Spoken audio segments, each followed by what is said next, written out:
For 11 weeks, these roads had led to nowhere, blocked off, cut off from the rest of the world. Now people could make their way out for the first time. A city finally reconnected to its country. Nearly 100 trains have sat idle the whole while. In the morning, they started moving again. We were too excited to fall asleep last night. I was looking forward to the lockdown being lifted very much. I set up an alert to remind myself. I was very happy. And planes took to the sky. I haven't been out since January the 21st.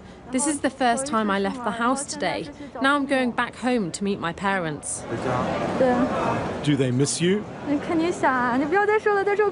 Of course, don't speak to me anymore. I'll start to cry if you say more, because it happened so suddenly. I didn't know I'd be stuck here for so long. Wuhan is where it all began. The new coronavirus is thought to have emerged from this wet market, shut when we reported here in January. On January the 23rd, there were, according to the official statistics, 571 cases and just 17 deaths. So when the order came to lock down the city, it was an extraordinary measure. 10 million people quarantined, the first time it had been tried in modern medical history. We made it out just before the city was cut off. And no one knew if the lockdown would work. Left alone, the city and its people suffered terribly.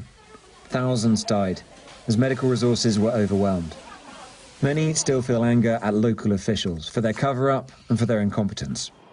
That reckoning will come. For now, they're trying to get back to normal life.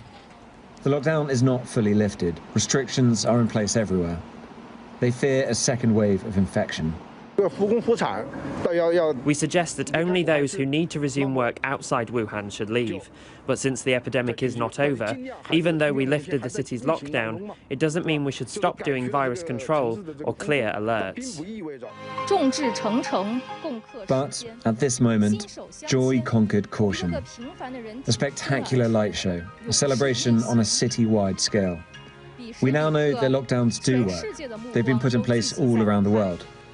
And so the world will watch Wuhan again to see how, to see if, you can lift a lockdown safely. Tom Cheshire, Sky News, Dalian, Northeast China.